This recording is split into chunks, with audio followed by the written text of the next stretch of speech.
মত প্রকাশের স্বাধীনতা সরকার কোনো বাধা দিচ্ছে না, কিন্তু মব লাগিয়ে আছে। আমি একটু যুক্ত করতে চাচ্ছি, উপদেষ্টা আসিফের সমালোচনা প্রসঙ্গে আমরা ছিলাম।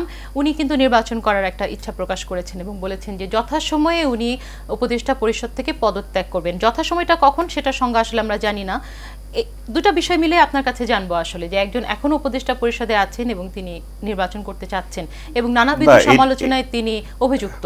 প্রথম বিষয় হচ্ছে যে উনি নানাবিধ সমালোচনা ওনার বিরুদ্ধে আসছে, কিন্তু সরকার কোনো ব্যবস্থা নিচ্ছেন না। সরকার এই পর্যন্ত তার বিরুদ্ধে টু শব্দটিও করেনি, এবং তার যে লোকগুলোর বিরুদ্ধে অভিযোগ হয়েছিল যে চাঁদা আদায়ের, তাদেরকে দেশের বাইরে যাওয়ার বন্ধ করেছেন, কিন্তু তাদেরকে এখনো জেলে দেন নাই।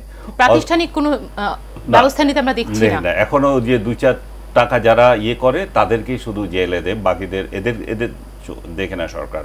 আপনি বলছেন যে উনি নির্বাচন করবেন, সে ঘোষণা দিয়েছেন। যে লোক নির্বাচন করবে তার মানে হচ্ছে উনি নিরপেক্ষ না। তাহলে এই নিরপেক্ষ না এমন একটা লোক এই সরকারে থাকে কি করে? এখন ইলেকশনের আগে আগে করব, তার মানে কি? ইলেকশনের আগে আগে করার তো এটা নিয়ম নাই। এবং আমাদের যে আরপিওর যে ইয়েটা আছে, সেখানেও গভর্নমেন্ট কর্মকর্তাদের সঙ্গে সঙ্গে যায়া ইলেকশন করার সুযোগ নাই, এবং এটা তো কয়েক বছর বিরতি দিয়ে তারপরে ইলেকশন করার সুযোগ আছে। উনি যে পোস্টটা ধারণ করেন সেটা আমি দীর্ঘদিন থেকে বলে এসেছিলাম, এটা হচ্ছে একটা জেনারেল সেক্রেটারি রাজনৈতিক দলের সাধারণত নিয়ে থাকে। এলজিইডি বা এই ধরনের সরকারের উন্নয়নমূলক কর্মকাণ্ডের সিংহভাগ টাকা এখানে থাকে, ম্যানিপুলেট করার সুযোগ থাকে লোকজনকে, তোমাদের এটা করে দেবো, ওইটা করে দেবো, ভোট কেনার সুযোগ থাকে। এটা করে দিয়েছে। ওনার বাবা সহ লাইসেন্স নিয়ে উনি কী কী কাণ্ড করলেন, উনি একটার পর একটা কাণ্ড করছেন। এই যে আপনার গুলশানের একজন সাবেক, গুলশানের না, উনি বরিশালের একজন সাবেক এমপি যিনি গুলশানে থাকতেন, তার বাসায় গিয়ে চাঁদাবাজির কারণে তার নাম এসেছে, কিন্তু সরকার একেবারে চুপ করে আছে, তার ব্যাপারে কিছুই বলে না। কারণ হচ্ছে তারা জুলাই যোদ্ধা, তাদের যা ইচ্ছা তা করতে পারবে।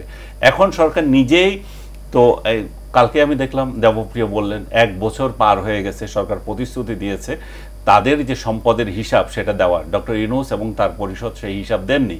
কিন্তু কালকে আমি যদি সরকারের বিরুদ্ধে একটা কথা বলবে যে ওর সম্পদের হিসাব নাও, সরকারের লোকেরাই বলবে এর পিছনে দুদক লাগিয়ে দাও, এর পিছনে এনবিআর লাগিয়ে দাও, কিন্তু তারা নিজেরা সরকারের দেশের জনগণের কর দিতে পারে না। 666 কোটি টাকা তাদের হয়ে যায়, কিন্তু তারা তাদের সম্পদের হিসাব দেন না।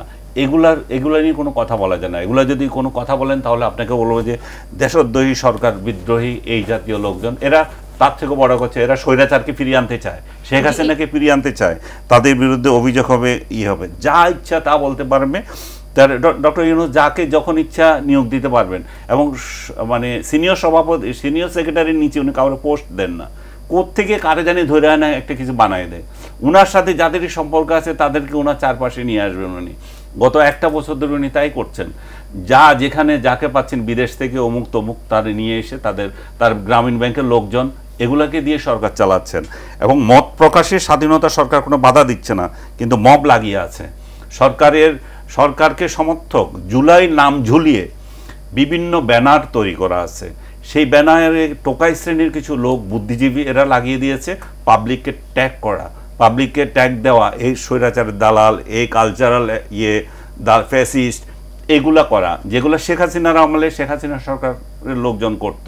এবং শেখ হাসিনা যে ফুটেস্টেটসে স্বৈরাচারের অভিযোগ পেয়েছিল, সে একই কাজ এরাই করছে। এরাই বলে শেখ হাসিনার আমলে মত প্রকাশের স্বাধীনতা ছিল না, কিন্তু এরাই মানুষকে কথা বলতে দেয় না।